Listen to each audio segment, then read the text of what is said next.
¿Qué tal, queridos amigos? Repasando la historia reciente de nuestro país, encuentro algunas coyunturas que pudieran resolverse si hubiera voluntad política. Por ejemplo, el asesinato de Luis Donaldo Colosio, el crimen contra José Francisco Ruiz Massieu en 1994. Precisamente dos de los actores principales de estos dramas están dentro del gabinete del señor López Obrador. Por un lado, Marcelo Ebrard, que fue cercano colaborador, el brazo derecho de Manuel Camacho, quien con una rabieta impresionante protestó por no haber sido él designado como candidato a la presidencia de la República por el PRI. Se molestó muchísimo Marcelo Ebrard, igual que Manuel Camacho, pero no pudo lograr más que protagonismo al ser comisionado para la paz en Chiapas, luego de un breve paso por la Secretaría de Relaciones Exteriores, cuando tuvo que dejar la jefatura de gobierno del entonces Distrito Federal, porque era insostenible que después de la pataleta que hizo pudiera aspirar a mantenerse al frente del gobierno de la ciudad, de la capital del país. Todo esto creó un clima verdaderamente áspero, un clima de odio que fue quizá el marco para el asesinato. Manuel Camacho alguna vez habló conmigo, no alguna vez, varias veces habló conmigo, y en una de ellas me dijo que se sintió casi arrinconado, haciendo buena aquella expresión de que el tiro o los tiros que mataron a Colosio habían destruido también la carrera política de Manuel Camacho. No fue así, porque luego continuó con la oposición y acabó siendo militante del PRD y senador de la República por este partido. Pero bueno, ahí tenemos a Marcelo Ebrard, que digamos era la parte perdedora de 1994. Pero por otro lado tenemos a Alfonso Durazo Montaño, quien era nada menos que secretario muy privado, o sea, muy cercano a Luis Donaldo Colosio. Era el hombre de todas sus confianzas, pero sobre todo el que le llevaba la agenda, una agenda que nunca más volvió a aparecer. En alguna ocasión, Durazo, antes de que fuera funcionario, me ofreció que me entregaría esa agenda para que yo pudiera revisarla y hacer un libro como consecuencia. Nunca quiso llegar a más. Cobardemente guardó la agenda y hasta la fecha no sabemos qué pudo haber abierto, qué luces pudo haber sacado este documento que era muy importante de puño y letra de Luis Donaldo. Desde luego, Alfonso Durazo tampoco triunfó con Luis Donaldo Colosio, porque dos tiros se aparecieron en Lomas Taurinas y despedazaron cualquier posibilidad de que Colosio llegara a la presidencia. Pero curiosamente ahí coinciden los que estaban en un bando y los que estaban en el otro en ese 1994 terrible. Y coinciden en el gabinete del presidente López Obrador. Si vamos a empezar de una vez por todas a hablar del combate a la corrupción, no podemos quedarnos nada más con el pasado muy cercano, el pillastre de Felipe Calderón, que ahora quiere formar un partido con los emolumentos que le otorga, según todos los indicios, el cártel de Sinaloa, sino ir al origen del mal, a ese 1993-1994, ese lapso verdaderamente terrible que puso a México en un verdadero abismo, cuando el priismo se volvió loco, cuando Carlos Salinas creyó que podía ser más allá de presidente. El presidente más fuerte de los últimos tiempos, sin duda, fue Carlos Salinas. Ni siquiera Gustavo Díaz Ordaz acumuló tanto poder. Carlos Salinas sí, pero en unos meses se derrumbó.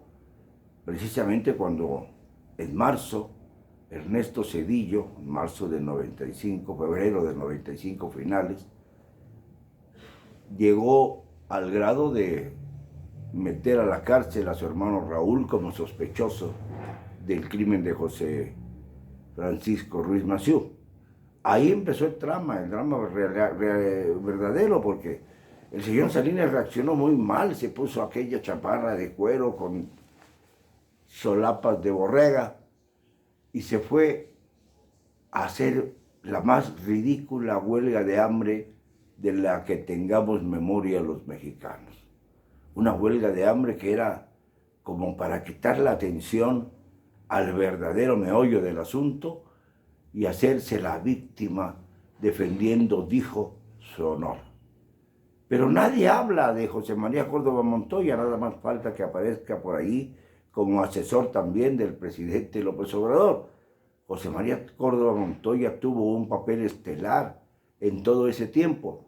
Lo digo porque la serie que habla de 1994, de esta nueva plataforma que es Netflix, ni siquiera menciona a Córdoba Montoya. Pareciera que está oculto tras bambalinas o que es el director de la serie para tratar de exculpar a los Salinas. Pero no se investigan las cosas. Ahora, repito, el presidente López Obrador tiene a la mano a dos personajes que fueron sobresalientes en esa época y que incluso figuran dando sus testimonios en la serie de las que le estoy hablando, 1994. Y aún así, teniéndolos a mano, no parece tener ni la más remota voluntad de esclarecer los hechos y llegar a la verdad. No a la verdad oficial que nos han vendido del tirador solitario Mario Aburto Martínez, al que también entrevisté en el año 2002. No, sino saber la verdad en serio. ¿Qué intereses se movieron? Porque todos hablan de que hubo un crimen desde el poder. Nadie me ha negado esta situación, incluso el exprocurador Antonio Lozano Gracia, que fue el primero que comenzó a investigar los hechos, designado por el presidente Ernesto Zedillo, quien primero le ofreció la procuraduría a Diego Fernández de Ceballos, su contrincante, y Diego prefirió pasarle la batuta a Antonio Lozano. Pues Antonio Lozano me llegó a decir, como conclusión, que estaba seguro de que este crimen era un crimen desde el poder. Y esto es un testimonio que no amerita más que indagar qué quiere decir desde el poder. Yo le pregunté, después de que me hizo esta afirmación, hablamos de Córdoba Montoya, de Salinas, y él me contestó, no puedo precisar los nombres, pero sí puedo asegurar que se trata de un crimen desde el poder. Bueno, pues si era desde el poder, por supuesto que tenían que estar en medio de todo esto, de esta terrible situación, tanto los Salinas como Córdoba Montoya, y como otros más que estuvieron muy interesados en que estos sucesos se dieran. Por ejemplo, el profesor Carlos Jan González, quien trataba prácticamente con regularidad con Manuel Muñoz Rocha, a quien se le adjudicó el crimen intelectual de Francisco Ruiz Massieu, y que era el señor Muñoz Rocha nada menos que coordinador de la bancada priista con la Comisión de Agricultura y Ganadería, es decir, cuyo titular era, dentro del cuerpo de secretarías, el propio Carlos Jan González. Y por cierto, ¿por qué no busquen en Ciudad Victoria? Ahí está Manuel Muñoz Rocha, no está muerto. Cambió su perfil, pero todos los días hay testimonios de gente que lo ve. Vive en un rancho cercano a Ciudad Victoria y baja cada semana a hacer sus labores bancarias, a hacer sus movimientos bancarios. Y lo ve todo el mundo, sin ningún apremio. Por ahí podríamos empezar, señor presidente López Obrador. Vamos a descifrar el magnicidio que cambió la historia de este país. Yo estoy dispuesto a averiguar todo lo que esté en mi mano, pero siempre y cuando el presidente de la República esté dispuesto a hacerlo. Y el presidente de la República más bien lo que quiere es continuar con sus pequeñas venganzas y no afrontar la historia de México, el verdadero juicio de la historia. Y ya son muchos los expresidentes que se han hecho el loquito o los loquitos con el tema de Luis Donaldo Colosio.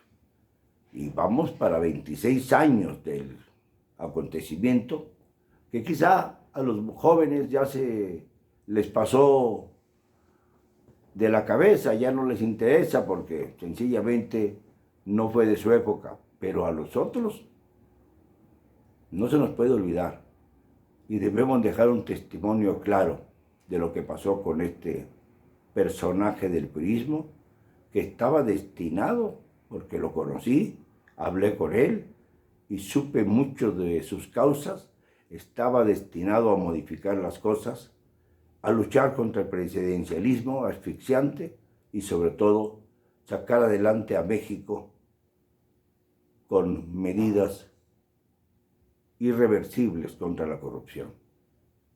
Y se fue. Nos lo quitaron. Señor presidente López Obrador, está en sus manos el legado y está en sus manos el pasar a la historia dándole justicia a México. Lo digo hoy porque no me van a callar con cero cobardía.